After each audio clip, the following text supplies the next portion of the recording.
Estamos vivendo uma hora americana. Sejam bem-vindos ao podcast Hora Americana. Aqui traremos especialistas para conversar sobre diversos temas da história das Américas.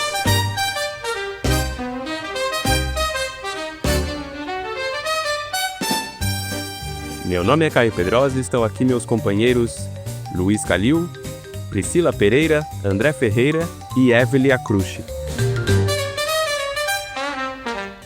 No episódio de hoje falaremos sobre a questão nuclear na América Latina. E para conversarmos sobre esse tema, convidamos Luísa Januário, professora na Universidade Paulista, Unip.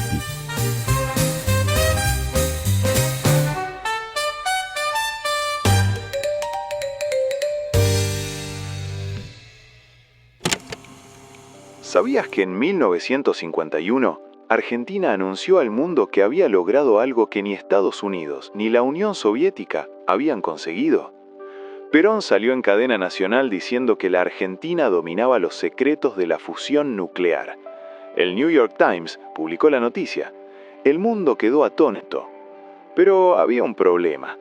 Todo era mentira.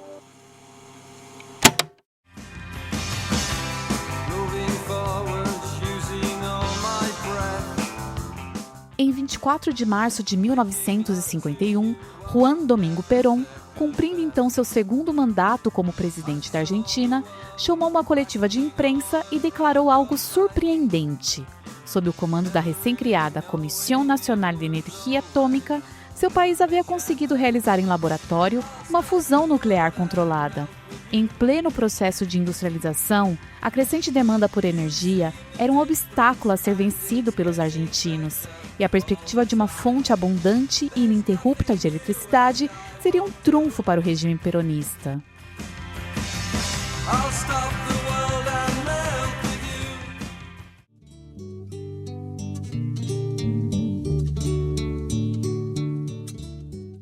Poucos anos após a destruição das cidades japonesas de Hiroshima e Nagasaki por bombas atômicas lançadas pelos Estados Unidos, a declaração de Perón, como é de se imaginar, repercutiu mundialmente.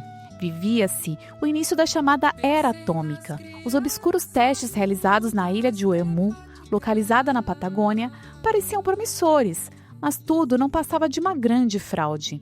Após uma série de questionamentos da imprensa, o responsável pelas instalações do programa nuclear argentino, o cientista austríaco Ronald Ritter, não tinha nada de concreto para apresentar à equipe de físicos que foi inspecionar o local. Juan Domingo Perón, que investiu milhões de dólares no projeto e associou sua imagem ao ilusório sol artificial de Ritter, havia sido enganado.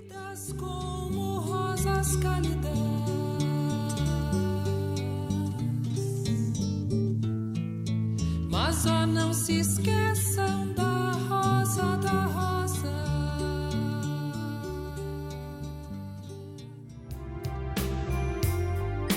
Vamos brincar perto da usina. Deixa pra lá. A história de Ritter e de como ele tapeou um país inteiro poderia ter acabado aí e se tornado uma simples anedota histórica. Porém, a Comissão Nacional de Energia Atômica se refez do baque inicial e continuou trabalhando nos anos e décadas seguintes. O resultado? A Argentina foi a pioneira regional em matéria de energia atômica, inaugurando a usina de Atucha 1 em 1974. O Brasil, por sua vez, só teria uma usina nuclear em operação comercial mais de 10 anos depois, com o lançamento de Angra 1 em 1985. Atualmente, apenas Brasil, Argentina e México possuem usinas nucleares na América Latina.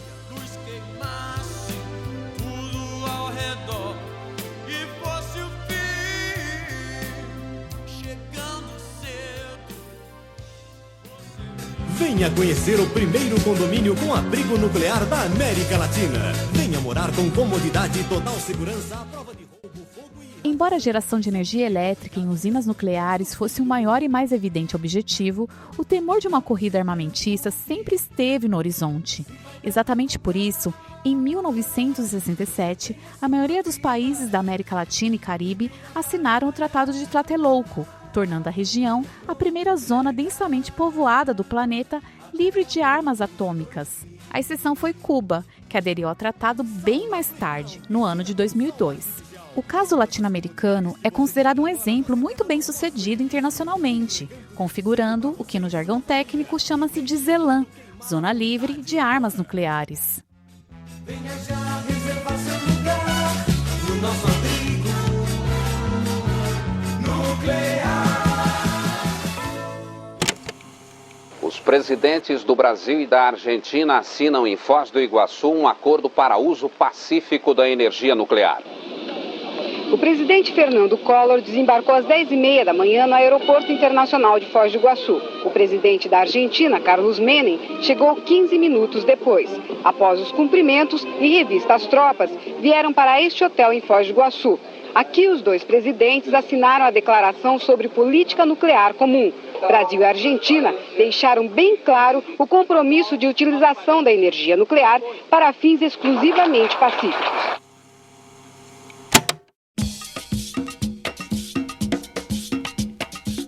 Além do Tratado de 1967, argentinos e brasileiros mantêm de forma bilateral um acordo firmado em 1991, o qual resultou na criação da ABACC, Agência Brasileira-Argentina de Contabilidade e Controle de Materiais Nucleares.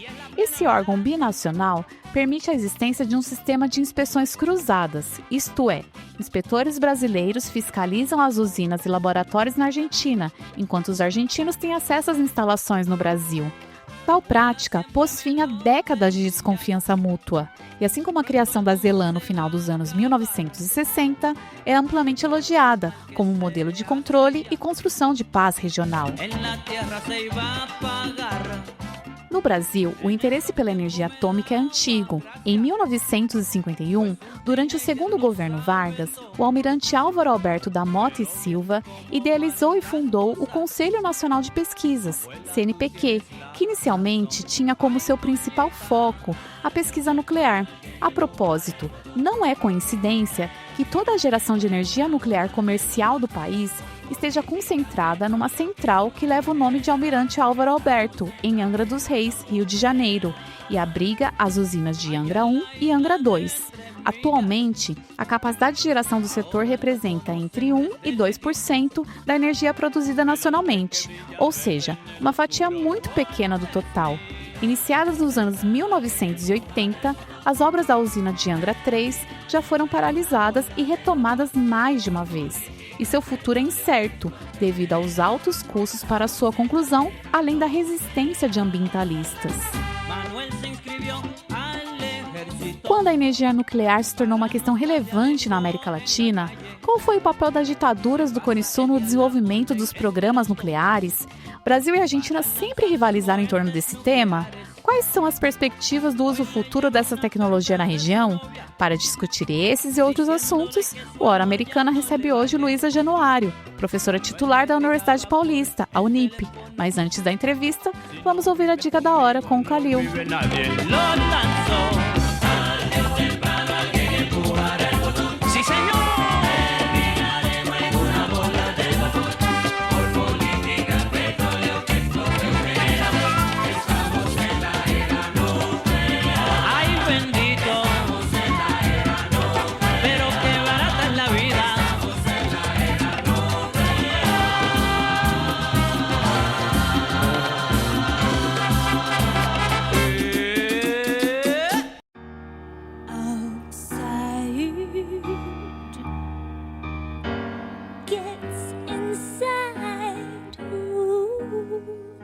A dica de hoje não fala diretamente sobre a América Latina, que é o tema central do nosso episódio, mas é um clássico incontornável quando se pensa nos debates em torno da questão atômica e principalmente dos impactos que a energia atômica tem no seu uso militar e como isso pode acabar gerando resultados muito profundos na população em comum. A dica é o livro Hiroshima, escrito pelo jornalista John Hirsch e publicado no Brasil pela Companhia das Letras. Nesse livro, o autor relata sua visita a Hiroshima meses depois da explosão da bomba atômica em 1945, que praticamente destruiu a cidade inteira. O autor descreve o seu relato a partir da trajetória de 6 sobreviventes que ele encontra na cidade devastada. São pessoas comuns, é uma operária, 2 médicos, um pastor protestante, um padre jesuíta alemão e uma costureira que foram profundamente afetados, não só pela explosão em si, com ferimentos, perda de familiares, perda das próprias casas em que eles viviam, mas principalmente pelos reflexos que a bomba produziu no resto de suas vidas, em todos os aspectos. Esse texto saiu inicialmente como uma reportagem da revista New Yorker, que acabou fazendo uma edição especial em 1946, que foi inteiramente dedicada à reportagem. O sucesso foi imediato, a revista se esgotou nas bancas em pouco tempo, a reportagem foi publicada em livro meses depois e ela acabou se tornando um marco do chamado jornalismo literário, vista como responsável por contribuir profundamente com a mudança de posição de boa parte da população norte-americana em relação às armas nucleares. A leitura do impacto da bomba na vida dessas pessoas comuns acabou mudando a visão que muitos moradores dos Estados Unidos que vinham da vitória militar na Segunda Guerra tinham em relação à bomba atômica. Hoje em dia, a reportagem está disponibilizada gratuitamente em inglês no site da revista. Só que a versão em português ela é diferente desse texto original publicado na época. A versão que a gente tem em português inclui uma continuação do relato. O John Hershey voltou para Hiroshima 4 décadas depois e ele mostra como esses 6 sobreviventes ainda sofriam os impactos da bomba 40 anos depois dos ferimentos já terem sido curados, das casas já terem sido reconstruídas e da cidade já ter se reerguido. Vale muito a pena, então, a dica dessa semana, o livro Hiroshima, de John Hershey, publicado no Brasil pela Companhia das Letras.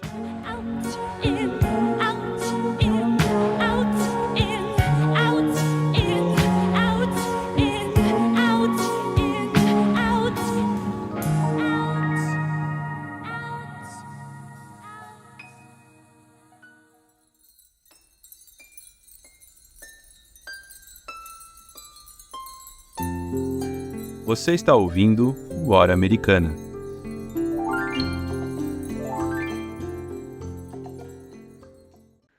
Olá, ouvintes do Hora Americana. Vamos iniciar mais uma entrevista aqui do nosso programa. Hoje temos o imenso prazer em receber aqui a Luísa Januário, que é professora na Unip e estuda o tema que a gente vai falar hoje, que a gente vai conversar hoje, que é a questão nuclear na América Latina, Um tema que vem sendo bastante debatido hoje em dia e super relevante e conhecemos muito pouco, E com certeza a Luísa vai ajudar a gente a entender um pouco mais dessa história da questão nuclear aqui na nossa região. Então seja muito bem-vinda ao Hora Americana, Luísa. Muito obrigado por ter aceitado participar com a gente aqui hoje. Olá, muito obrigada pelo convite. É uma honra estar aqui com vocês hoje e discutir esse tema. Luísa, obrigado novamente por estar junto conosco hoje. Olha só, essa mais recente guerra no Oriente Médio, que envolve os Estados Unidos, Israel e o Irã, foi motivada por outros fatores pela existência do programa nuclear iraniano. Israel e Estados Unidos não parecem, de jeito nenhum, dispostos a permitir que os iranianos, que desenvolvam armas nucleares. Desde as bombas atômicas, lá no final da Segunda Guerra Mundial, esse tema vai e volta das agendas geopolíticas mundo afora.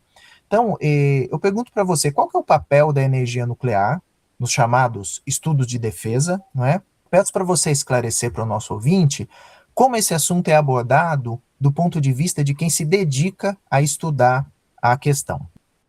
É uma questão muito boa que traz diversas facetas para a gente pensar o histórico e como a questão nuclear, podemos colocar dessa forma, é trabalhada até os dias atuais.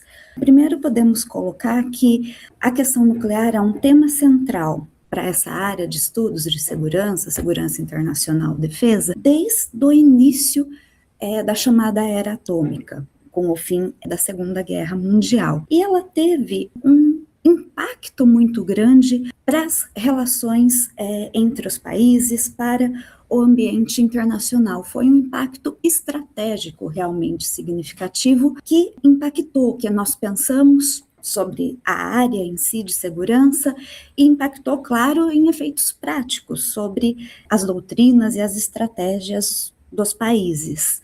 Isso está associado à capacidade de destruição das armas nucleares, que é a primeira coisa que a gente lembra, A questão da radiação envolvida, mas, de forma geral, o que é possível gerar de destruição com uma única bomba mas especialmente a gente fala da velocidade de ação, porque na Segunda Guerra mesmo já era possível criar uma devastação muito grande com bombas tradicionais, até com efeitos bastante cruéis. Mas o que é significativo dessa era nuclear é a velocidade de ação.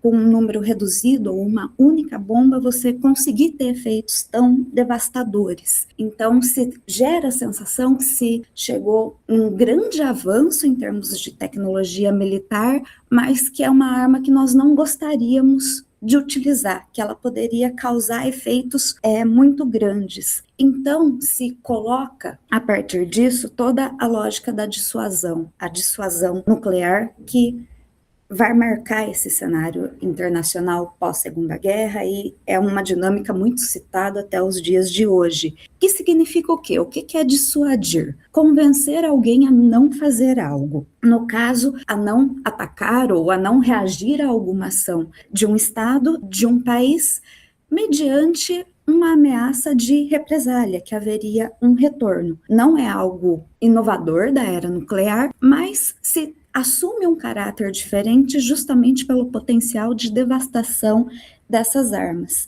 É interessante notar que a própria lógica da dissuasão é fundada num aspecto subjetivo, psicológico, de um certo terror, no sentido que importam as capacidades materiais para esse tipo de dinâmica, realmente ter armas nucleares e ter uma capacidade de destruição, mas também tem um aspecto psicológico, da disposição de causar dano. Tem esse equilíbrio entre uma questão de é a arma do juízo final, não gostaríamos de utilizá-la, mas ao mesmo tempo, para a dissuasão funcionar, se coloca o tempo todo que, em última instância, se poderia utilizar a arma nuclear, senão a dissuasão, essa ameaça, não funciona. O que é a grande questão, na verdade? Impor custos inaceitáveis ao inimigo, que ele não tome uma ação ou que ele não reaja a uma determinada ação sua, pensando que a utilização desse tipo de armamento traria custos inaceitáveis.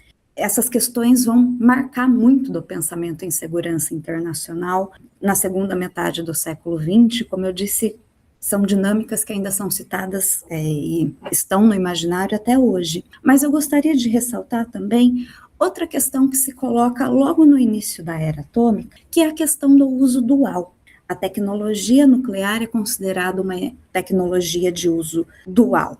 Há várias definições, mas de forma geral a gente pode entender como uma tecnologia que tem aplicações militares, tem esse caráter, mas também tem aplicações civis. Então, a própria questão de geração de energia, aplicações em medicina, na própria agricultura. Então, tem que lidar com essas duas facetas da tecnologia nuclear. A devastação associada ao seu caráter militar, mas também o potencial que ela representa em aplicações civis, que vai gerar grande interesse em vários países. Bom, então esse foi uma introdução sobre como a questão nuclear em si entra na agenda, e isso vai ser uma questão relevante tanto dos chamados estudos estratégicos, que vão se focar exatamente no uso da força em si, as aplicações do uso da força, a era de ouro dos estudos estratégicos, coincide justamente com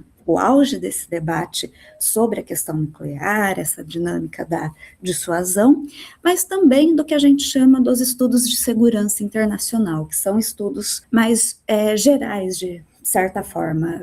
E daí, então, o que a gente tem hoje é uma agenda muito variável para pensar a questão nuclear, desde casos entre países, a questão da cooperação, entre países, mas também o caso específico do desenvolvimento de alguns países, Coreia do Norte, por exemplo, mas também as próprias questões, o que a gente chama de um regime de não proliferação, um conjunto de normas, entendimentos que vai reger como se lida com essa questão nuclear no cenário internacional, a questão do desarmamento, como que isso se coloca na atualidade, outras iniciativas e outros temas como gênero e armas nucleares, juventude e armas nucleares.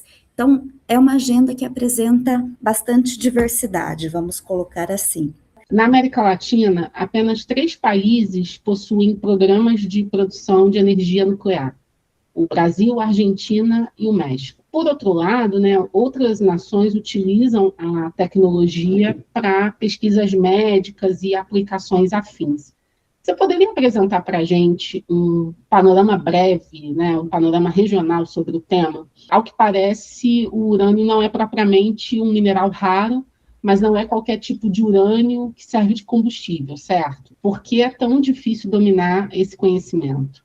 Quando nós falamos sobre armas nucleares, isso envolve o que a gente chama de material físsil, que é basicamente urânio e plutônio.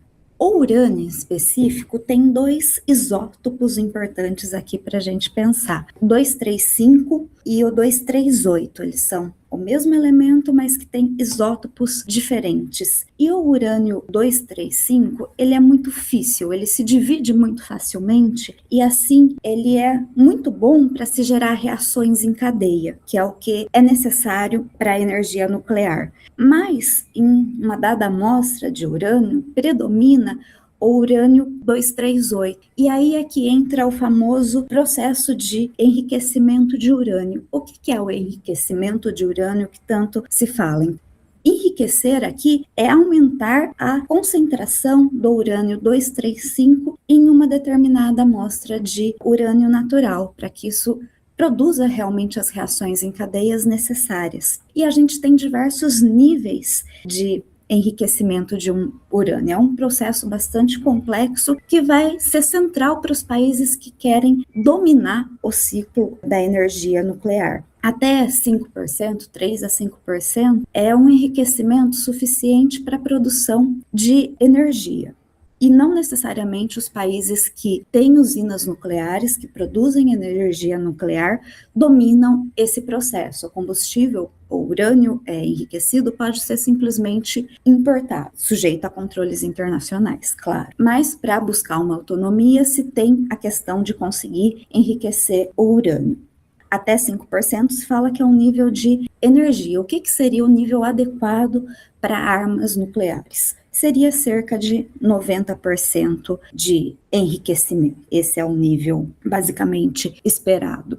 O que acontece é que é muito mais difícil você partir do zero e chegar 3% a 5% do que você passar de 60% para 90%. É um conhecimento que já foi adquirido.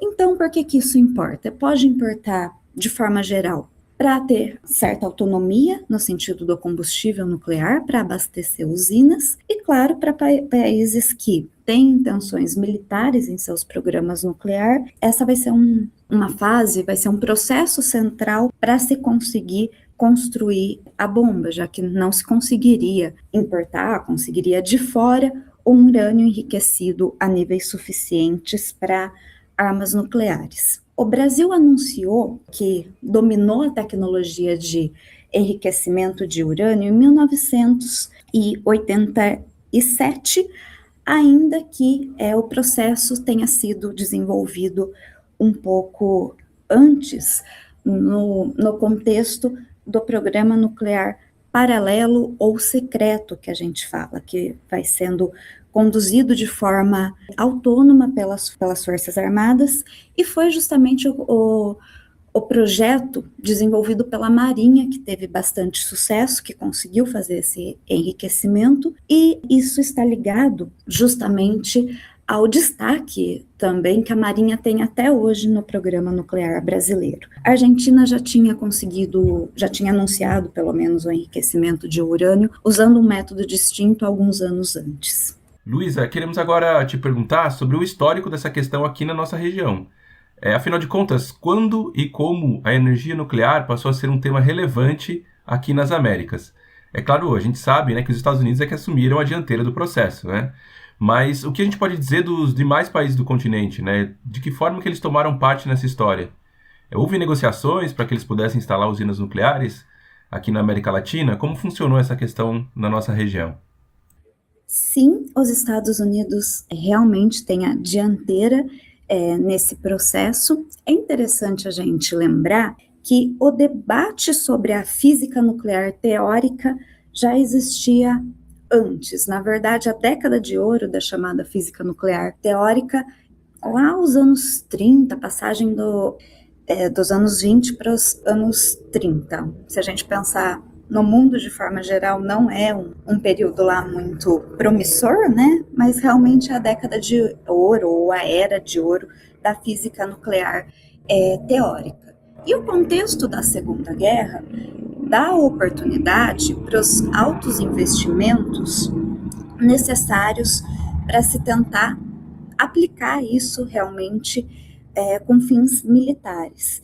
É o contexto do projeto Manhattan, então, nos Estados Unidos, que na verdade era uma das apostas tecnológicas existentes naquele momento, no sentido de desenvolvimento de novas tecnologias para fins militares, e o contexto da guerra, então, favorece esses investimentos necessários. Com a realização do teste Trinity e logo depois os bombardeios de Hiroshima e Nagasaki, que eu ressalto foram até hoje a única situação em que armas nucleares foram usadas em conflito, a gente tem o início da era atômica. A chamada era atômica realmente começa com esses 3 eventos, o teste Trinity e os bombardeios de Hiroshima e Nagasaki. E, diante dessa capacidade de destruição, já se tem reconhecido essa necessidade de certa forma, barrar o acesso, de não deixar que mais países desenvolvessem a tecnologia nuclear para fins militares. Mas já se desenvolve rapidamente um entendimento de que não seria possível restringir totalmente o acesso à tecnologia para fins pacíficos, que muitos países teriam interesse nisso. É justamente aquele caráter dual da tecnologia que se coloca. Países como Argentina e Brasil, nesse contexto, já visualizam uma grande importância para a tecnologia nuclear de forma geral e pensando especificamente nas suas aplicações pacíficas. Como em outros países, outras partes do sul do global ou países em desenvolvimento, como queiram, se identifica um grande interesse, uma identificação da tecnologia nuclear como a tecnologia do futuro. A gente consegue encontrar nos documentos da época, na literatura sobre o tema, referências como um trampolim para o futuro, um passaporte para o futuro. Então, uma tecnologia que traria a perspectiva do desenvolvimento, um tema tão caro a esses países. Se consolida justamente uma visão nesse sentido. Os documentos, até hoje, na verdade, mas especialmente durante a segunda metade do século XX, constantemente associam a tecnologia nuclear com desenvolvimento. Um desenvolvimento não muito especificado, mas tecnologia nuclear é o desenvolvimento nacional, um desenvolvimento mais amplo, não só uma questão científica, tecnológica, mas algo que teria efeito multiplicador, que afetaria a economia de forma geral. Então, se coloca grande valor nessa tecnologia e se tem, então, uma grande preocupação com as restrições de acesso. E países que vão ter interesse nessa questão, justamente como a Argentina, Brasil, especialmente na região, vão começar a estruturar seus programas nucleares.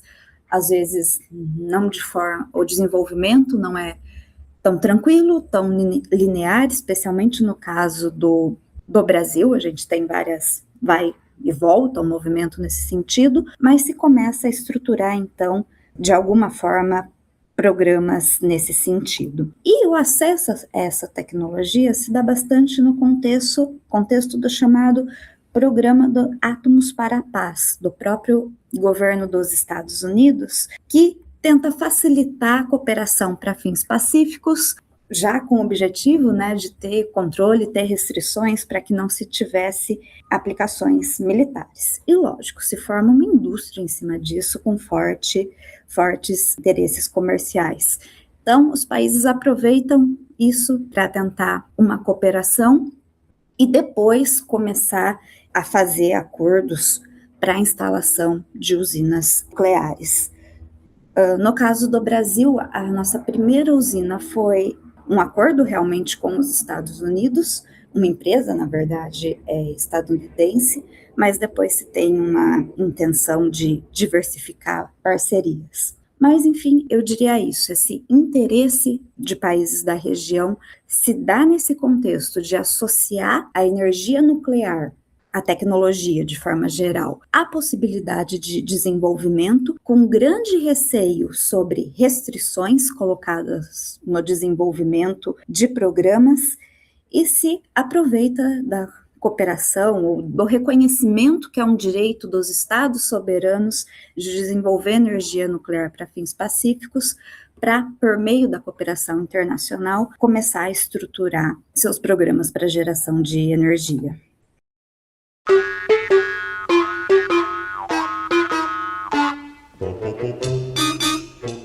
Olá, ouvintes do Hora Americana.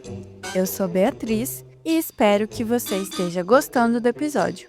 Estou passando aqui para te lembrar que no nosso Instagram e também no nosso canal do YouTube, @Hora Americana, temos diversos outros conteúdos, como mais informações sobre o convidado, dicas de leitura, músicas do episódio, indicações de filme e muito mais.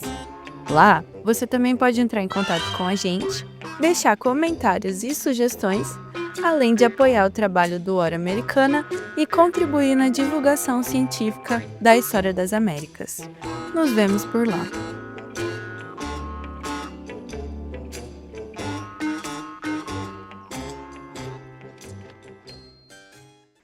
Bom, Luiz, pensando ainda nessa questão, o Brasil, ele assinou em 1967, junto com vários outros países latino-americanos, o chamado Tratado de Tlatelolco, que fez com que a América Latina acabasse sendo a primeira região mais expressiva do mundo a se declarar uma zona livre de armas nucleares depois da Segunda Guerra.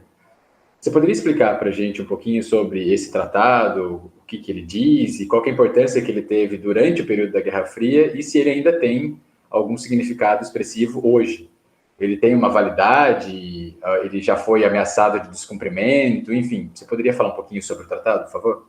Claro, o Tratado de Tlatelolco, ele é interessante porque ele inaugura justamente uma ZELAM, que a gente fala, uma zona livre de armas nucleares em uma região realmente habitada, ou densamente habitada. É uma proposta que vem dos anos 60, e inicialmente foi o Brasil que levou adiante, que propôs discussões mais ou menos nesse sentido. Mas, num primeiro momento, não teve tanto interesse assim. Depois a gente tem a crise dos mísseis de Cuba e se gera realmente a sensação de que a América Latina não estava isenta, isolada dessas dinâmicas relacionadas à questão nuclear. Então, volta à tona esse debate, se começa a ter realmente um encaminhamento para tentar levar adiante uma iniciativa nesse sentido. Quem acaba assumindo a dianteira nesse processo é o México. O México se coloca como o ator que vai propor, que vai levar adiante as discussões no cenário internacional. Porque depois de 64, com o golpe, o Brasil assume uma postura muito mais cautelosa, muito mais relutante, associada àquela questão de receios com relação à imposição de constrangimentos ao desenvolvimento da tecnologia nuclear, que é a mesma postura que a Argentina adotava com relação a esse tema. Mas se tem uma preocupação de discursivamente colocar Tlatelolco como algo legítimo, uma solução regional legítima para um problema, e que a discordância brasileira era com relação a alguns aspectos específicos, uma linguagem específica do tratado. Isso vai se fortalecer bem ao longo dos anos, esse tipo de discurso, especialmente na década de 70. Por quê? O que a gente vai ter? Como eu disse, com o início da era atômica, se gera a necessidade de lidar com a questão da tecnologia nuclear, do uso dual, do interesse por vários países nessa tecnologia e do receio da sua capacidade de destruição, como nós comentamos. E vão se formando as iniciativas que eu chamei de regime de não proliferação, estão associadas também a uma ordem nuclear global, é um outro conceito, mas que se diz respeito a justamente esses entendimentos, essas normas, esses compromissos que vão se gerando para guiar a utilização da tecnologia nuclear no mundo. E o que vai se consolidar como a espinha dorsal desse regime de não proliferação é o TNP, Tratado de Não Proliferação Nuclear. Ele é de 68 e entra em vigor em 1970. E o que esse tratado faz é basicamente gerar duas categorias de países. A gente tem os países que desenvolveram tecnologia nuclear antes dessa data, de 67, então são reconhecidos como países nuclearmente armados. São os 5 que eu tinha comentado, temos potências nucleares legítimas. São essas 5, Estados Unidos, Rússia, hoje, no caso, como herdeira política, vamos colocar dessa forma, da União Soviética, China, França e Reino Unido. Então, esses países são vistos como nuclearmente armados e se comprometem a não ajudar outros países a desenvolver, adquirir, enfim, alguma forma de ter a tecnologia nuclear para fins explosivos, basicamente, os fins militares que se colocam em termos de explosivos. E, por outro lado, a gente tem a outra categoria de países, que é literalmente todo o resto, estou falando o resto mesmo, que se compromete a não desenvolver essa tecnologia. Tratado de Não Proliferação Nuclear. Não proliferação, como assim? É a não difusão da tecnologia para fins militares, de dispositivos explosivos. Se diz, na verdade, que o TNP é baseado em um tripé, essa ideia da não proliferação, que vai ser central, mas também uma ideia de cooperação para fins pacíficos e um compromisso de desarmamento por aqueles que compõem aquela primeira categoria de países, que, na verdade, é desarmamento em termos bem vagos, se tem, assim, cronogramas, não são estabelecidas estratégias realmente para agir nesse sentido, mas alguma concessão tinha que ser feita, né? Bom, é esse o acordo que foi possível e que meio que dá a tônica de todo o regime de não proliferação. Ele se torna ao longo dos anos, na verdade, estruturante. De início ele não tinha esse caráter, tanto que ele era um acordo que tinha uma certa validade, depois foi indefinitivamente prorrogado. Mas o que se gera? É uma lógica, então, da não proliferação. Grande parte dos países, em nome da segurança internacional, abrem mão de um recurso de poder e, ao mesmo tempo, se consolida aquela lógica da dissuasão que eu citava, porque seria a dinâmica que, nessa perspectiva tradicional, se estabeleceria entre os 5 países nuclearmente armados legítimos e, claro, considerando suas alianças, e que geraria uma certa estabilidade no cenário internacional. O Brasil foi muito crítico com relação a isso, a essas duas categorias. Então, ao longo dos anos, quando se consolida o TNP, o Brasil passa a fazer uma contraposição entre sua oposição a Tlatelolco, que é considerado uma resposta legítima com problemas específicos, e a oposição ao TNP. São enquadrados de formas distintas. Qual que é a importância de Tlatelolco? Esse é o histórico, realmente. Foi a primeira iniciativa nesse sentido, e um tratado que coloca a Nova Zelândia, esse compromisso formal do direito internacional, ele apresenta os compromissos para os países que compõem aquela zona, de manter a zona desnuclearizada, mas também ele vem com protocolos, anexos, destinados a países nuclearmente armados, de respeitar esse caráter desnuclearizado, então de não estacionar, não colocar ogivas nucleares e outras iniciativas nesse sentido nessa região. Então tem um aspecto político muito importante que incentivou as outras ZLANs que foram sendo desenvolvidas depois. Elas vão tendo um caráter um pouquinho diferente. Por exemplo, começa a se colocar disposições sobre como lidar com lixo nuclear. Algumas mais recentes exigem mais compromissos dos estados, mas isso se inaugura com Tlatelolco. Então a importância, até hoje, reside mais em um aspecto político do que qualquer questão de inspeções práticas, algo nesse sentido. É realmente esse simbolismo político que até hoje é bastante relevante da ZLAN, e lembrando que ainda debate sobre a possibilidade de novas Elãs no mundo como Oriente Médio. Tlatelolco é a referência nesse sentido. Luísa, você falava anteriormente sobre o Tratado de Tlatelolco, né, de 1967, portanto, estamos falando do período do regime militar no Brasil. Eu te pergunto, qual foi o papel do regime no desenvolvimento nuclear do Brasil? O nosso complexo atômico, chamemos assim, é da época da ditadura, não é? Sim, essa questão do envolvimento dos militares, vamos dizer, com o nosso programa nuclear, o interesse na questão nuclear é realmente forte e é uma questão que continua até hoje. Ainda que o interesse em formular um programa nuclear, em ter iniciativas nesse sentido, é anterior a 1964. É interessante a gente pensar na própria origem do CNPq.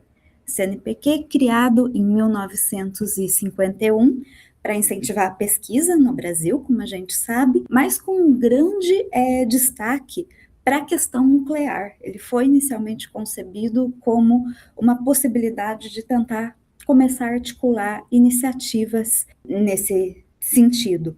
Depois, em 56, a gente tem especificamente a criação da CNEM, a Comissão Nacional de Energia Nuclear, que vai daí centralizar funções nesse sentido e centralizar as iniciativas que vão sendo geradas depois também, mas já demonstra um interesse inicial. Ao mesmo tempo que não estamos no período realmente do regime militar, quem vai ser central para essas iniciativas é o almirante Álvaro Alberto, que vai ser uma figura bem conhecida do histórico nuclear brasileiro, porque ele defendia, logo no início da era atômica, um princípio de compensações específicas, que para o Brasil exportar, fazer acordos com minerais atômicos, ele deveria, em compensação, receber transferência de tecnologia de alguma forma. Teria que ser algo que ajudasse no desenvolvimento do país, se contrapondo e gerando grandes debates contra acordos que foram feitos na época, como o trigo versus tório, que, como o nome diz, o Brasil exportava material crítico para receber trigo dos Estados Unidos em troca. É uma discussão bastante relevante sobre minerais até hoje, né? Mas, enfim, a gente nota, sim, um interesse grande sobre o tema, um interesse dos militares de forma geral desde o início, e o programa nuclear brasileiro se consolida, de fato, durante o regime autoritário. A CNEM continua existindo, ela formalmente centraliza as decisões, mas trabalhando diretamente com essa cúpula militar, domínio, ainda que fosse um civil durante à frente pelos militares. E alguns dizem que se criou nessa época uma questão muito fechada, porque a discussão sobre a questão nuclear ficaria restrito a alguns profissionais que estavam nesse círculo, não envolvendo a comunidade científica de forma mais ampla, então um regime meio tecnocrático nesse aspecto. O próprio famoso acordo dos anos 70 com a Alemanha, que, bom, ele não gerou os resultados esperados, mas quando ele foi firmado, foi considerado o acordo do século, que seria a maior transferência de tecnologia de um país desenvolvido para um país em desenvolvimento já feito, ele gerou muitas críticas na comunidade científica de forma geral, que não havia sido consultada, e, por exemplo, era muito cética a respeito da tecnologia que acabou sendo colocada depois de alguns empecilhos, como a tecnologia mais tradicional, uma tecnologia de enriquecimento de urânio que ainda era experimental, que não produziu os resultados esperados. Isso desde o início foi uma crítica da comunidade científica, que era muito duvidável que isso atingisse os objetivos esperados. Então se tem essa consolidação e, claro, quando a gente fala do regime militar, é muito relevante a gente pensar o programa nuclear secreto, ou como preferem os militares, autônomo, que foi desenvolvido justamente no final dos anos 70, especialmente a partir de 79, diante dessas frustrações do acordo com a Alemanha, e na verdade cada uma das forças ia conduzindo o seu próprio programa, tinha seus próprios projetos. O de maior sucesso, como eu disse, foi o da Marinha, que assumiu a dianteira desse projeto. E esse interesse dos militares na questão continua claro até hoje.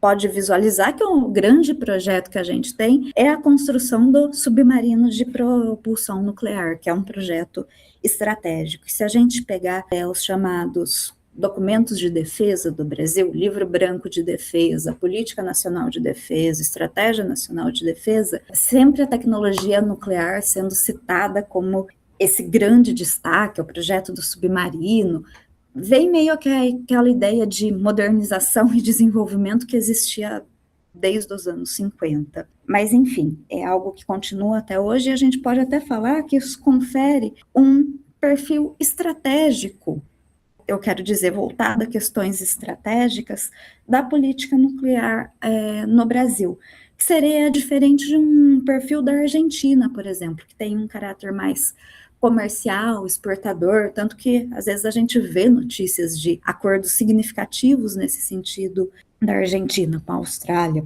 por exemplo. E o que a gente tem com a instalação do regime democrático? Com a abertura, se tem a procura por maior transparência, inclusive salvaguardas internacionais. O que são salvaguardas? A salvaguarda é uma forma de verificação para assegurar que as instalações, os materiais nucleares estejam sendo utilizados apenas para fins pacíficos, que não haja desvio, não estejam encobertando iniciativas de caráter de construção de dispositivos explosivos de caráter militar.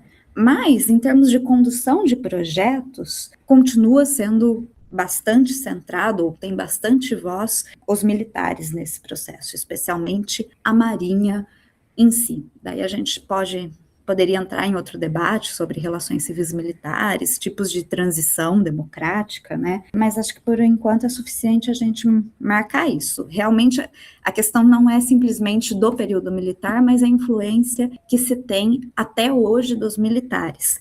Tanto que há relatos, né? Podemos falar que é um discurso oficial, mas há relatos de que, por exemplo, a Marinha coloca às vezes dificuldades para a cooperação técnica com a Argentina, justamente porque ela quer centralizar esse processo de desenvolvimento da tecnologia e não quer dividir iniciativas nesse sentido.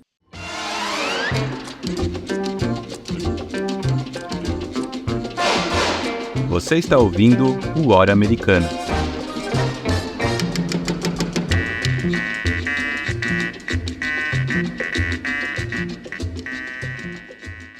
Luísa, pegando um pouco um gancho nessa última parte que você falou sobre a Argentina, né? De alguma forma, os dois países competiram no desenvolvimento da tecnologia atômica para a produção de energia, né? A Argentina foi a pioneira na região, inaugurando a usina de Atucha em 1974, e o Brasil, por sua vez, só teria uma usina nuclear em operação comercial mais de 10 anos depois, com o lançamento de Angra 1 em 1985. Além do Tratado de Tlatelolco, os dois países mantêm de forma bilateral o Acordo de Guadalajara, firmado em 1991. Você poderia explicar um pouco para a gente no que consiste esse acordo e qual é a sua atual situação? E, no mesmo sentido, é possível fazer uma síntese da relação entre brasileiros e argentinos no que diz respeito à energia nuclear? Esse é um excelente ponto para compreender a questão nuclear na América do Sul. Nós temos realmente um histórico de desconfianças entre Argentina e Brasil, que, lógico, ultrapassa a questão nuclear, a rivalidade que hoje a gente lembra de futebol, né? Historicamente, não era só futebol. E se tinha realmente um contexto de desconfiança entre os países, mas também uma grande desconfiança de fora da região, das potências fora da região, incluindo um grande receio, e isso era difundido por especialistas e publicações da época, de que Argentina e Brasil fossem produzir uma corrida armamentista nuclear na América do Sul e jogar toda a região no caos, numa desestabilização generalizada, em um contexto de programas nucleares que não tinham essas salvaguardas internacionais. O que acontece ao longo da década de 70 é que se gera uma aproximação entre Brasil e Argentina. Já em 1980, a gente tem um primeiro acordo, que é basicamente um marco, mas o processo realmente ganha dimensão a partir de 1985, quando essa característica é aprofundada e se gera realmente uma cooperação e uma coordenação política muito grande. Eventualmente se forma um grupo de trabalho sobre a questão nuclear, que depois é transformado no Comitê Permanente sobre Política Nuclear, que vai buscar, então, trazer as possibilidades de cooperação entre os países, especialmente nesse sentido político, e tendo bastante em vista o que eles encaravam que eram restrições injustas que eles sofriam, a desconfiança no cenário internacional.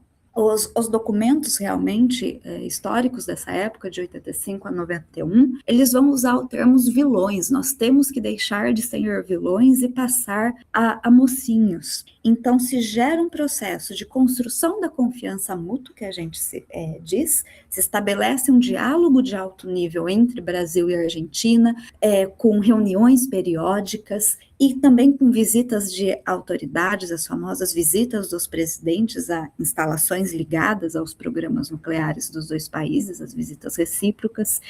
Isso vai ganhando, então, bastante dinamismo. E tem um objetivo aqui não só de gerar confiança mútua entre Argentina e Brasil, mas também de melhorar a imagem no cenário internacional, passar, então, de vilões a mocinhos.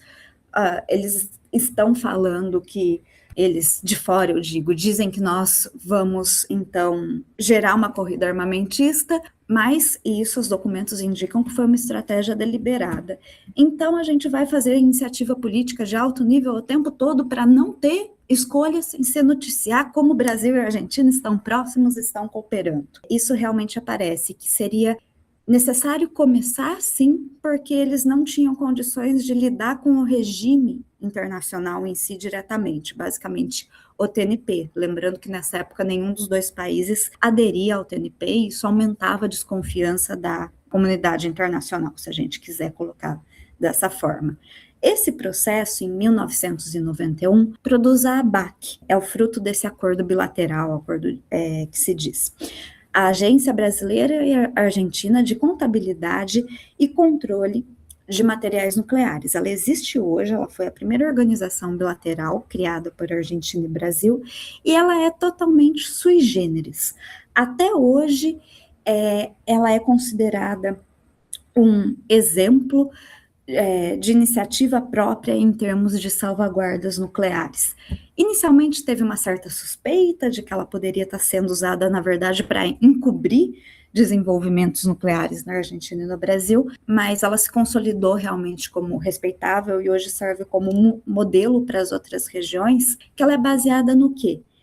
Em inspeções cruzadas. Inspetores brasileiros visitam as instalações argentinas e vice-versa para estabelecer justamente essas salvaguardas. Então, é um modelo único no mundo em termos de salvaguarda. Mas não parou aí a questão. Em 94, a gente entra em vigor o chamado Acordo Quadripartite, que é entre quem? Argentina, Brasil, a AIEA, Agência Internacional de Energia Atômica, que é responsável pelas salvaguardas internacionais. Quando o país assina o TNP, depois ele faz acordos de salvaguardas específicos, e são salvaguardas que a gente diz abrangentes com a AIEA, e a própria ABAC. Na verdade, era um processo que já vinha sendo negociado em conjunto, basicamente no dia seguinte da sua criação, quando a ABAC tem personalidade jurídica, ela já assina esse acordo quadripartite. É que ele demora um pouquinho para ser ratificado e entrar de fato em vigor. Mas isso significa o quê? O compromisso internacional. Por meio desse acordo, Argentina e Brasil submetem seus programas nucleares a salvaguardas centrais internacionais, e a ABAC é colocada meio como um ponto de contato entre os países e a IEA, um intermediário, às vezes, nesse sentido. Então, na verdade, quando os países assinam, Argentina e Brasil, assinam o TNP na década de 90, o caminho já está pavimentado, porque a maior parte das salvaguardas que vão ser colocadas num acordo abrangente relativo ao TNP, eles já foram assumidos por meio da ABAC, o que gera mais confiança e também uma sensação que a gente conseguiu fazer uma resposta própria. Nós não simplesmente mudamos de política e cedemos aos interesses das potências para aderir ao TNP. A gente criou um mecanismo próprio atendendo aos nossos interesses. Então, é bastante curioso como em uma área muito sensível e de forma relativamente rápida, a gente teve avanços significativos, né? Ainda que em termos de cooperação técnica, isso seja mais difícil. A possibilidade de cooperação já é identificada, pelo menos desde os anos 80, mas são poucos os avanços realmente no terreno técnico. Dá para dizer, então, que durante a ditadura essa situação ficou mais tensa, né, entre Brasil e Argentina, e com a redemocratização se encontram caminhos de maior aproximação e de acordos mais próximos entre os países? De certa forma, sim, tem um debate, na verdade, sobre isso, sobre o fim da redemocratização, o impacto da redemocratização, né?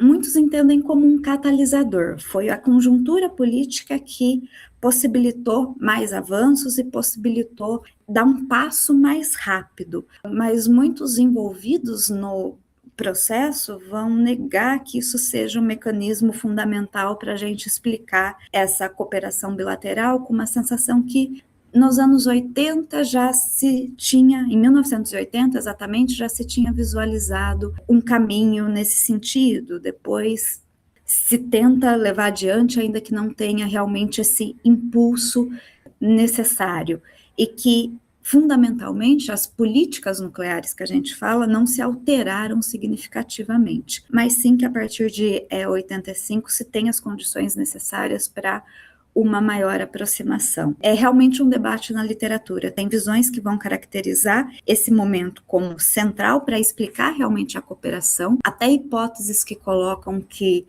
a cooperação se deu para tentar controlar os militares, o que hoje é bastante contestável pelo papel que eles ainda têm no próprio programa, né? Tem visões que vão mais que negar esse impacto e outros que vão colocar esse sentido do catalisador, que já havia alguma movimentação nesse sentido, mas que não ganhava força, e a redemocratização e também essa busca de maior transparência, né, permitem justamente isso.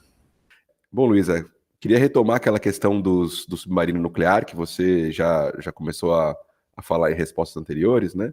Então, como que é possível que o Brasil, que é um signatário dos acordos que nós discutimos anteriormente, né, que autorizam apenas o uso pacífico da energia nuclear, como que é possível, então, que o Brasil, que é signatário desses acordos, venha desenvolvendo desde os anos 70 um submarino de propulsão nuclear? Então, esse programa, né, o ProSub, Programa de Desenvolvimento de Submarinos, ele não está voltado a fabricar uma arma de guerra? Excelente questão e controversa. Primeiro, a gente precisa lembrar que quando nós falamos de submarino nuclear, é uma forma de ser mais rápido, né? O que o Brasil está desenvolvendo é um submarino de propulsão nuclear, movido a energia nuclear, então ele tem um reator nuclear, mas não é um submarino de armas nucleares, né? Que vai transportar armas nucleares, que é um entendimento comum sobre submarino nuclear, o termo em si. Bom, para a gente pensar o tema, a gente tem que considerar de novo o TNP, essa espinha dorsal do regime de não proliferação, que não proíbe a propulsão naval. Esse foi deliberadamente, na verdade, deixado como uma possibilidade aberta, não se lida com isso, especialmente considerando que países como o Canadá, na época, teriam interesse nesse tipo de tecnologia, acaba não indo tão adiante, mas se deixa realmente uma abertura nesse sentido, e os acordos relativos à ABAC reservam o direito para propulsão naval. Então, a princípio, não estaria sendo proibido, é o que a gente fala, um loophole, né, essa lacuna que a gente explora, mas que seria necessário estabelecer novas negociações de salvaguardas especificamente para o submarino nuclear. Então, teria que ser criado arranjos novos envolvendo a IEA, no nosso caso a ABAC, né, para pensar como que seriam essas salvaguardas.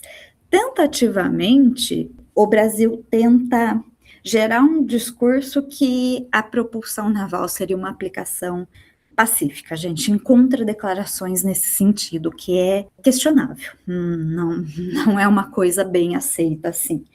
Mas se tenta estabelecer que o submarino teria efeitos dissuasórios. O Brasil não está buscando uma arma de ataque, mas é para proteger a sua costa, a Amazônia Azul, né, todo esse debate, e para dissuadir intenções hostis. Não vamos nem entrar no debate da viabilidade técnica, do que significaria ter um submarino e qual que é a função do reator nuclear, né, da energia nuclear como propulsão. Mas, enfim, é esse o discurso que se tenta gerar.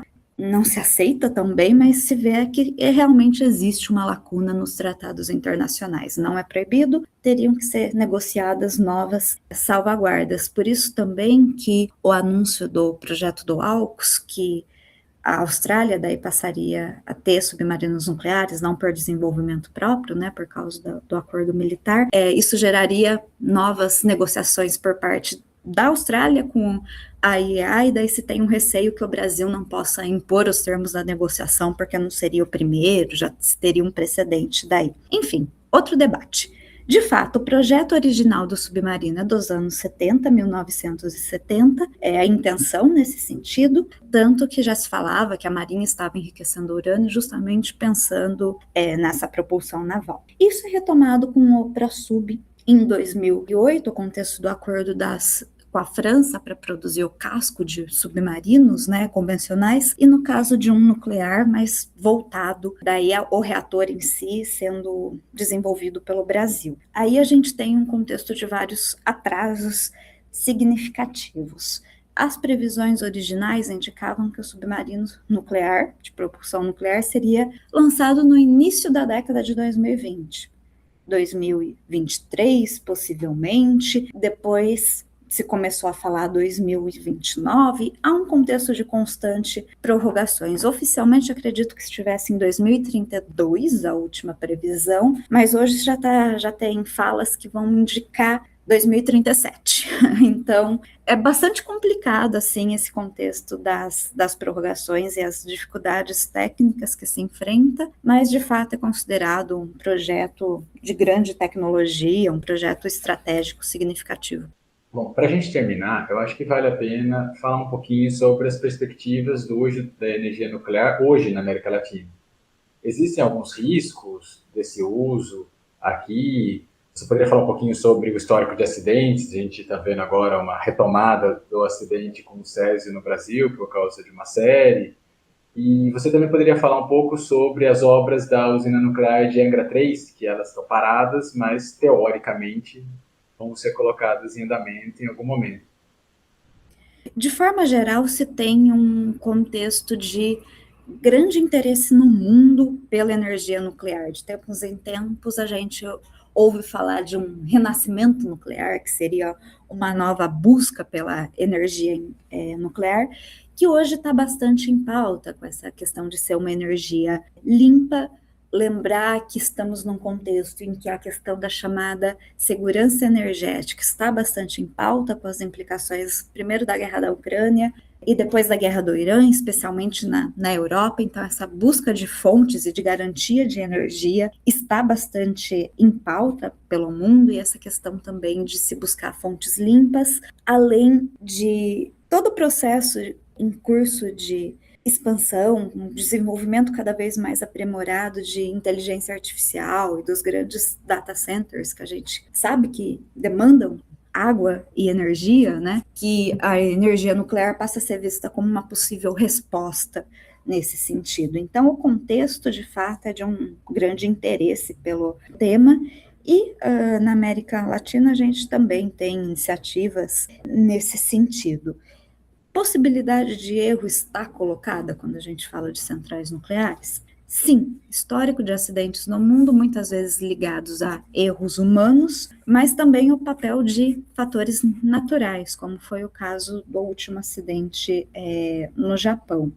E é relevante a gente considerar esse impacto e o receio provocado por isso. Na América Latina em si, a gente não tem um grande histórico de acidentes nas usinas em si, mas a gente tem acidentes radiológicos, como a famosa questão do césio em Goiânia, né, que agora está sendo recuperada o tema, mas nesse outro sentido.